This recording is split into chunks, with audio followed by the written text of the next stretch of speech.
Hello, good day. My name is Grant Abbott, and I'm from beautiful Musgrave Harbour, Newfoundland. Come out and check out our Florida-esque beaches this summer.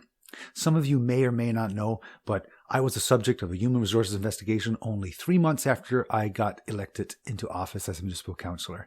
The investigation found that I was neither offensive nor harassing in any way, shape, or form of the definition, and if anything, the others involved were harassing or offensive. It's my position, however, that I was the subject of harassment and intimidation, as well as not treated with dignity or like a contributing and a helpful human being. We're still waiting on a human rights investigation to begin after failing, or the unwillingness of the town to engage properly for a settlement. I was set up to fail only 3 months after entering office through collusion of at least 2 or 3 or more individuals who were councillors or employees of the municipality. Policies and procedures were created prohibiting participation as an elected municipal councillor online, while in-person public council meetings were not able to occur due to COVID restrictions. This, along with the accompanying vaccination policy causing me not to attend for 3 months, made my seat vacant due to the lack of participation in the public council meetings. I did, however, attend online, but I was not allowed to press the microphone button due to the remote attendance policy saying that I had to be vaccinated in order to be permitted to attend officially remotely. I had to appeal the colluded notice of vaccination as provided by the then mayor without official process and without considering my request for leave of absence until the impending provincial vaccination policy was sunset to stop in June of 2022. I was not permitted to have that leave, and they made the policy that I had to be vaccinated in order to get online, so therefore I was unable to participate. Still being stuck with an $8,000 legal bill after winning the appeal and getting put back into my seat, I still have difficulty with the remaining councillors as well as the town clerk in that they are not taking responsibility for their errors and the $50,000 that the town incurred as legal fees for fighting my appeal. I've also asked for an apology to me and to the community for this $50,000 legal bill, but according to a meeting and minutes, they have decided that no apology is going to be coming to me or the town anytime soon. All along the way, and still even today, there's very little cooperation or collaboration among the remaining councillor and town clerk, as demonstrated by the topic of today's video. I will read from the notification letter as well as the report of the Newfoundland and Labrador Privacy Commissioner to demonstrate the lack of cooperation, establishing a pattern of ill intent of others, while I try to navigate fairly, ethically, and legally through the system to participate in my elected role as a municipal councillor.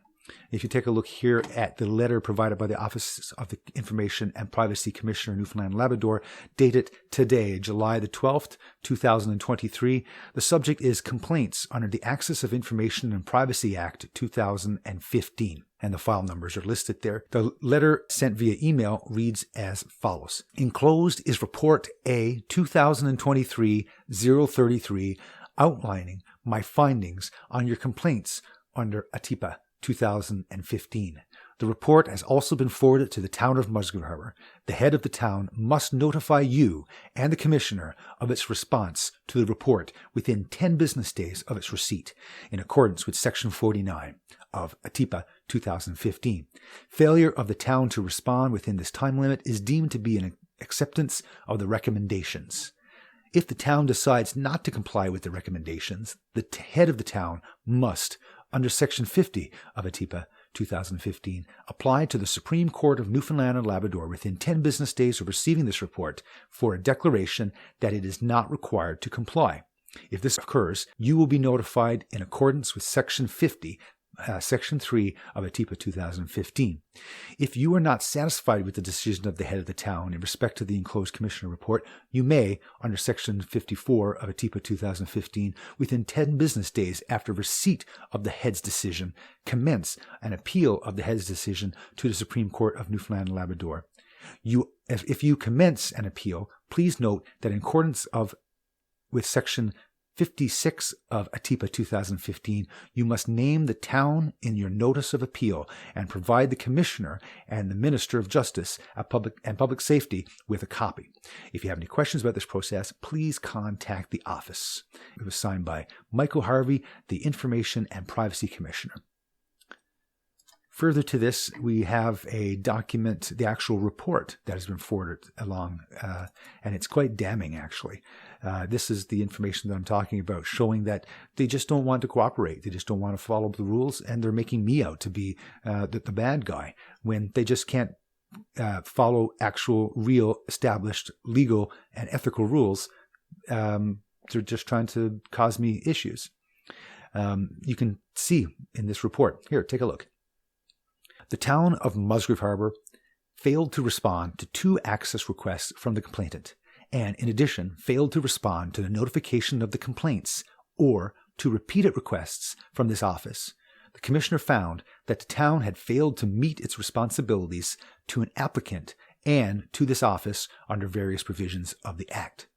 The Commissioner recommended that the town immediately process the outstanding access requests, provide any responsive records to the complainant, review records, management policies and procedures, create access to information policies and procedures, seek additional support as available, maintain communication with applicants and with this office, and to comply with its statutory duties in the future.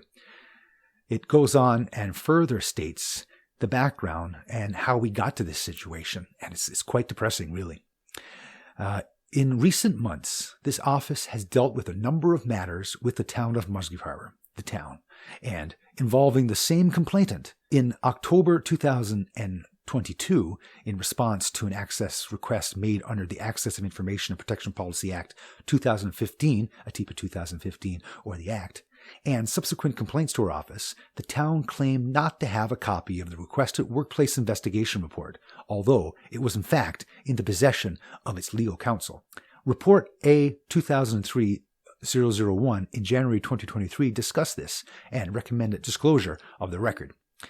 In January 2023, another complaint file was revolved informally, but only after our office independently investigated the matter and confirmed for the complainant that the records he had requested likely did not exist. There was no cooperation from the town with the mandatory statutes to information process.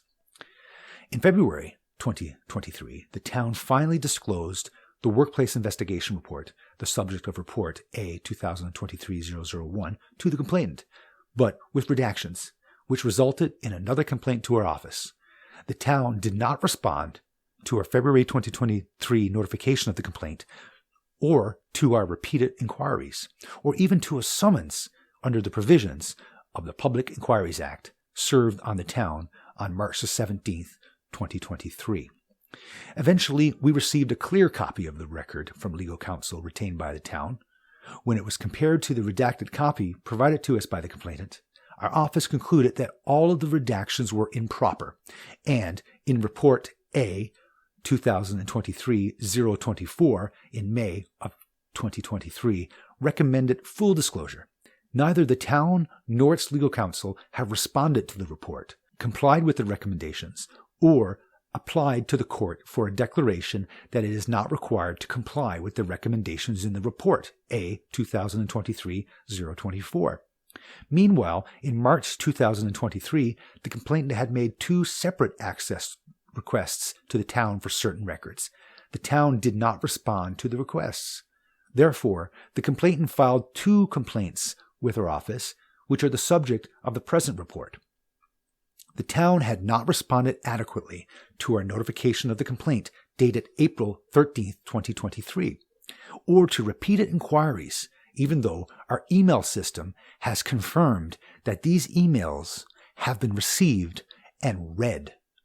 The town's legal counsel has apparently not been retained to represent the town on these complaints. As an informal resolution was unsuccessful, the complaint proceeded to a formal investigation in accordance with Section 44.4 of ATIPA 2015. Although our office notified the town of the referral to formal investigation and requested submissions on the issue, the town has made no response. The issues to be dealt with in this report involve whether the town has failed to meet its responsibilities under ATIPA 2015, including its duty to assist the applicant under Section 13, its duty to respond to the applicant under Sections 15, 18, and 20, and its duty to respond to a notification of complaint by the Commissioner under Section 44. Its duty to comply with a request from the Commissioner made under Section 97. The decision is the sole communications from the town in the 2 months following the notification of these complaints were as follows. A 3-word email dated May the 12th, 2023, to our office from the town clerk stating, name of the complainant, has this. Apparently referring to one of the requested records, and an email dated May 12, 2023, to the complainant, copied to her office, stating, this is literally on Facebook for the public and a waste of office time.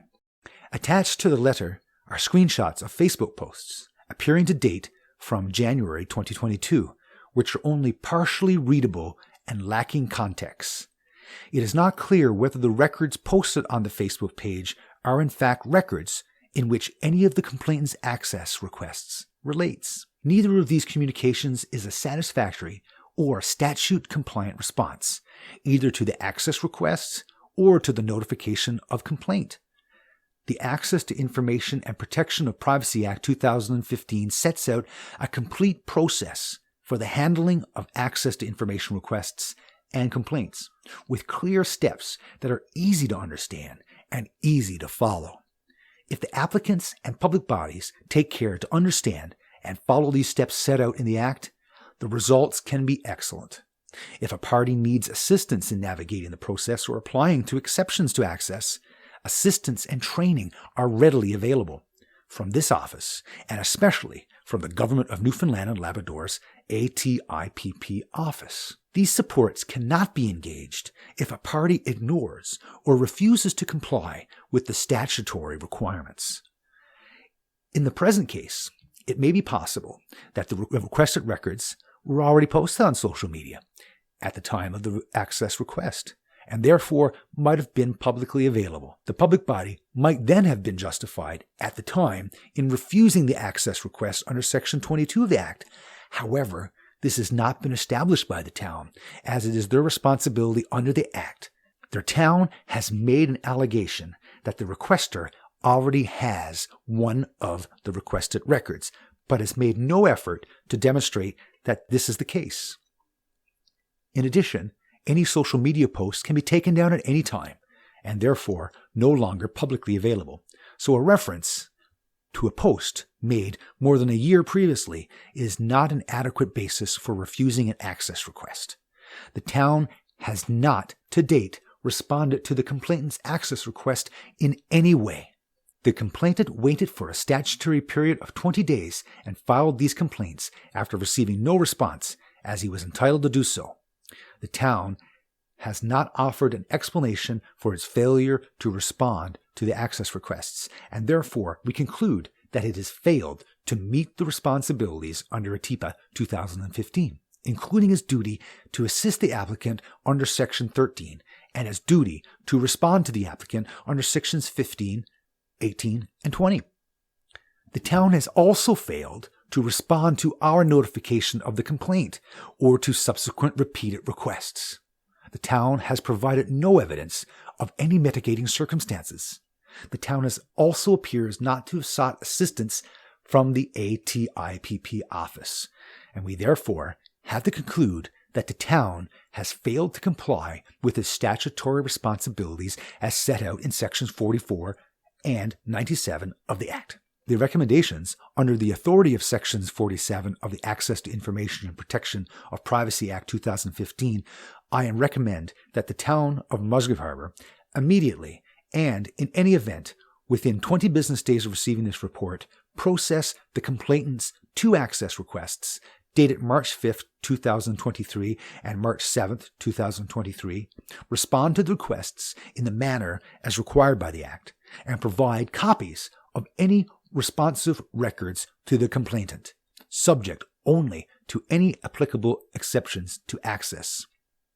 To comply in future with the statutory duties imposed upon it by Sections 13, 15, and 18, and 20 of the Act, to respond to an applicant in an open, accurate, and complete manner, without delay, and in any event within the statutory deadlines, including keeping the applicant informed, maintaining open communication throughout the process, and providing the applicant with the necessary information so that they can exercise the rights under the Act, including the right to file a complaint.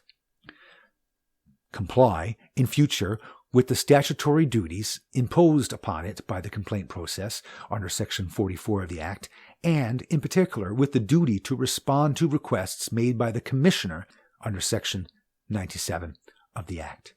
Within 30 days of the receipt of this report, make arrangements for ATIPA 2015 training within the municipal liaison of the ATIPA office for the head of the public body, the ATIPA coordinator, mayor, members of the town council, and any assisting staff regarding statutory requirements and procedures for responding to access requests and complaints.